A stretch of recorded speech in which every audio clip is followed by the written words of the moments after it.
I'm Dixie, and I feel like I have found my purpose. I have found something that I'm so passionate about that I just love sharing what I'm learning with everyone, and I'm hoping that it will benefit other people as well. I want to say thank you to those of you who have listened to my videos and who have given me feedback. Really, really appreciate that.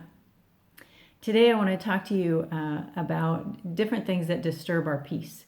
One of the things that I've found that is just invaluable is having peace inside. And so I've started recognizing, hey, there's some things that really disturb that peace. And so I want to talk to you about those today. So first one is going to be when we try to control things outside of ourselves, when we try to control the world, like some of us try to do. It can be so frustrating when you are looking for a formula, which is kind of what I did a lot of my life. If I do this, then it will produce this outcome, right? You're looking for those ways that you can affect things that are outside of yourself. And what happens a lot of times is we end up frustrated and disappointed or sad, heartbroken, things like that. A few examples of that might be situations at work. A lot of times we think if I go above and beyond, if I work really hard, if I stay late, if I do more, you think, okay, that's going to produce this result. I'm going to get a raise. I'm going to get promoted. People are going to see, and appreciate that. And that's not always the case. We can't control what's going on outside. We can't control what a company does or another person does. And so, when you're expecting that result and you don't get it, a lot of times we're really disappointed and hurt by that. So another one is in relationships. And I've learned that this is called manipulation, but so many times I think we do this. We think, well, if I don't talk to that person, then they'll do this. Or if I, respond in this way, then they'll do this. We're looking for ways that we can control what happens outside of us. And I think that really disturbs the peace within us because really we have no control over those kind of things. So recognizing, starting to see what can I control, what can't I control, really sets you free. And those things that you can't control, you kind of let them go. The second one I want to talk to you about, which is kind of connected, is feeling like you're helpless over what's going on inside. So a situation might happen at work. Somebody else gets promoted. Somebody else gets the raise. The person you love doesn't love you back. Whatever it is, and you feel all the feelings that are associated with that. And not that that's wrong. I don't want to say that that the way we feel is wrong.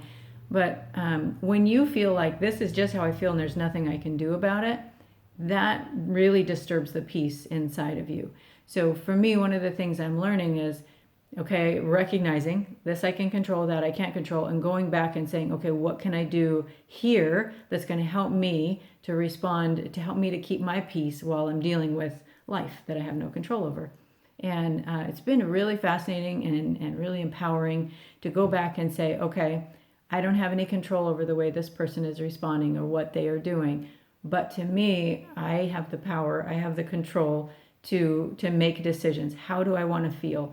I talked once before about, the power of just asking ourselves questions. How do I want to feel? And Byron Katie's wonderful story that, she talks about asking yourself, how would you feel if you didn't think that? Just different things that kind of empower you. Also, I've used that analogy of the garden from the As a Man Thinketh, and looking at that place inside of us, that intangible place, as a garden.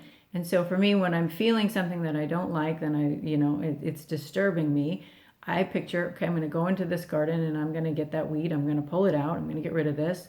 Or I really like word pictures. Or if it's something that's bothering me, I try to picture, okay, I'm just going to let this go, I'm going to open this bird cage and let it out, or whatever it is. But just different things I can do to control how I'm feeling versus controlling what's going on outside of me.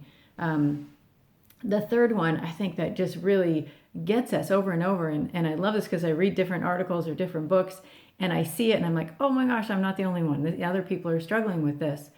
And that is the difference between failing and learning. And so what I've found is when we go to do something, if we don't know what we're doing or we haven't been in that situation before, a lot of times we mess up. We say things wrong, we do things wrong, or we don't do it as well as we want to, or whatever. And a lot of us will feel like a failure. We'll feel like, man, I tried and I sucked at it and I can't do it. And we walk away and we feel defeated and we feel like we We failed. And what you find is if you just change that just a little bit to say, I'm learning, it creates such a different feeling inside.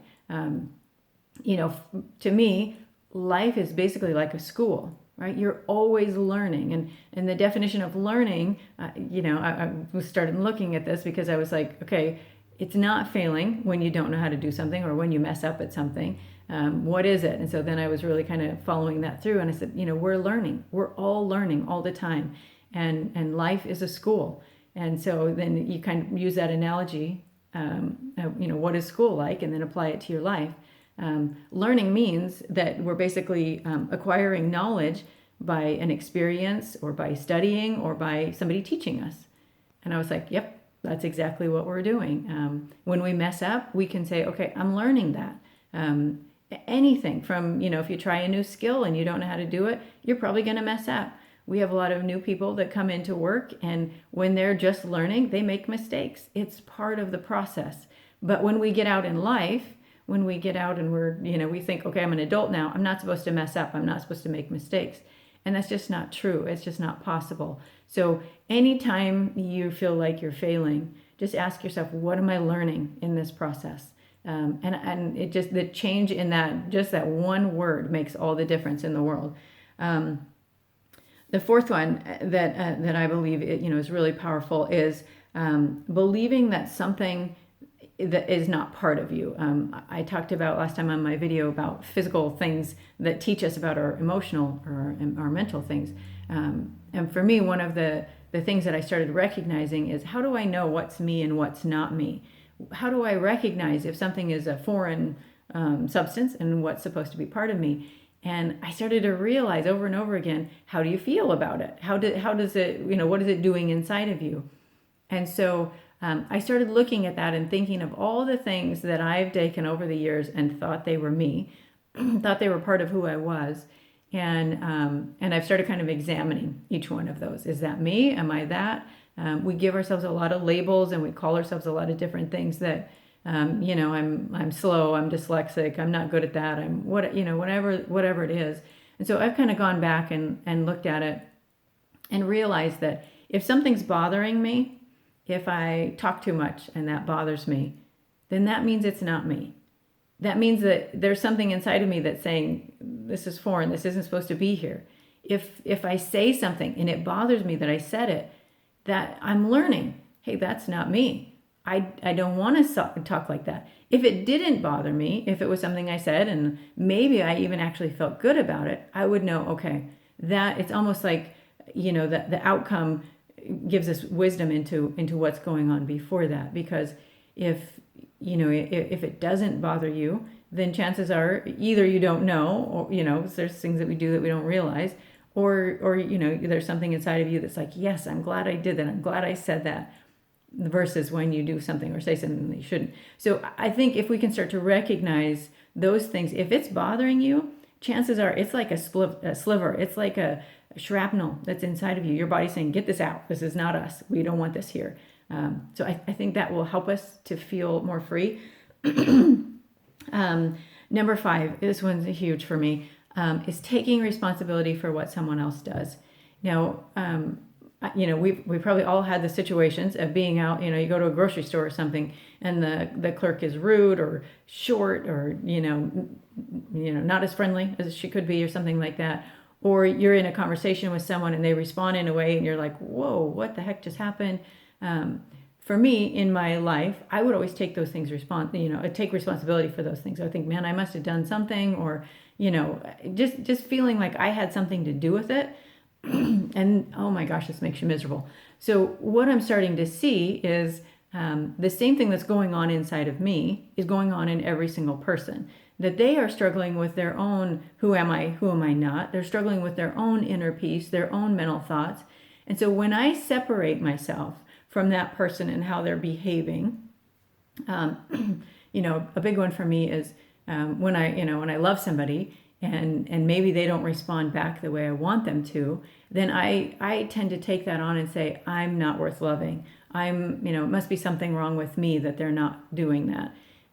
And through this whole learning process, I've really started to see that We all have our own stuff that we're going through. We're all like in our own process of learning and developing and growing.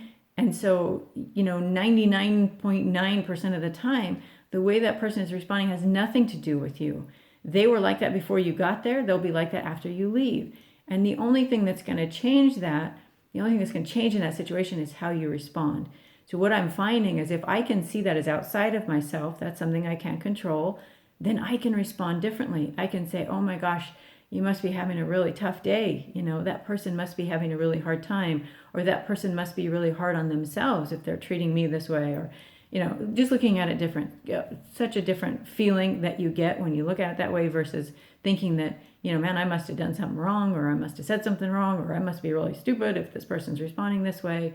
But yeah, really sets me free. And the sixth one, and again, this one is one I really feel strongly about. I'm recognizing the older I get how the difference between fact and opinion. And I've lived long enough that I have seen the statistics, I have seen the authorities, right? They come out and they'll say one thing, and then a few years later they'll come out and say, oh, whoops, never mind, we're going to do this a different way. And what is empowering to me, what gives me peace, is when I hear something now, I am able to take it with a grain of salt, so to speak, and to look at those situations and kind of reason them out. There is very few facts in life. There are things that we can research and we can gain more information. We can make educated guesses and have educated opinions about things, but that doesn't make it a fact. So, one example for me was cigarette smoking. When I was young, I used to see all these commercials on TV talking about how great it was and how cool you are if you smoke. And, my parents smoked. And so, you have this persona, and, the message that was out there is this helps you calm down. They didn't see anything wrong with it. And now today, everywhere you look, oh my gosh, this stuff's causing cancer and it's doing all these things. And so that's just one example. There's lots of them out there. But when I start to look at information that I'm getting and I start questioning, is this a fact or is this someone's opinion? It really helps me to know, like, I don't have to take that information and treat it as a fact. I can say, okay, this is somebody's opinion. This is what the conclusion they've come to based on, their experience or their research or whatever it is. And it's not that you want to throw everything out, because everything I'm saying to you is my opinion. But I think if you see it as an opinion versus this is something that is true of my life, for me, I think doctors, a lot of times they'll diagnose you with something or label you with something. And there's so much that we don't know that I think it's really tricky. I think that's a really fine line to say, oh, I'm ADHD or I'm this or that. In my opinion, yes, that's an educated opinion. They're looking at all the facts and all the stuff and they're saying this looks true. But to me, when I see it as an opinion versus a fact, it sets me free. I don't have to accept that as this is law and there's nothing I can do about it. I can look at it and say, okay, that's a person's opinion, and now where am I going to go with this? One thing that, kind of a side note, but I think it's connected, is when I started learning about all of this stuff, I thought it was all mental health.